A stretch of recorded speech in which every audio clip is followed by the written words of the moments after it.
Hello. तर Friday आणि मला जायचं होतं ऑफिसला. त्याआधी युग उठला आणि आता त्याला सध्या ही खेळणी खूप आवडते. उठल्या-उठल्या खेळणी घ्यायची हातामध्ये.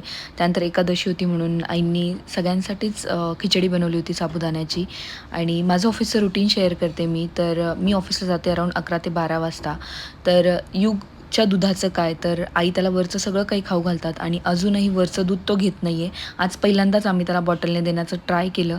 त्यानंतर आईने त्याला झोक्यामध्ये झोपवलं. मी फीड केलं होतं त्याआधी त्याला. त्यानंतर मी आणि रोहित दोघंही ऑफिसला जायला निघालो. मी ऑफिसला पोहोचले, ऑफिसची कामं आवरली आणि झाल्यानंतर मी घरी आले. हॅपीनेस बघताय तुम्ही. कारण नंतर सॅटर्डे संडे सुट्टी असते. त्यानंतर घरी आल्यावर इकडे आईंनी युगला पोह्याचे कटलेट बनवले होते. त्याची रेसिपी मी लवकरच शेअर करण्याचं ट्राय करते. आजही आईंनी ते बनवले होते आणि युगने खूप आवडीने खाल्ले ते. त्यानंतर इकडे दादा आलेले, त्याच्यासाठी डमरू घेऊन आले. तर युगला डमरू वाजवायला खूप आवडतं. हा मोठा आहे, त्याला अजून जमत नाही आहे वाजवायला. नंतर सिद्धी आणि हर्षू तिकडे जाणार होते पुनावळीला नंदीच्या घरी. तर इकडे युगला पण त्यांच्या मागे जायचं होतं आणि इकडे आजोबा ओरडले म्हणून हर्षूचा चेहरा एवढूसा झाला होता. त्यानंतर श्रद्धाकडे आज वडापाव बनवले होते आत्यांनी सगळ्यांसाठी. मस्त सगळ्यांनी वडापाववरती ताव मारला. घरचे वडापाव म्हटल्यानंतर 4-4, 5-5 आम्ही ते खाल्ले.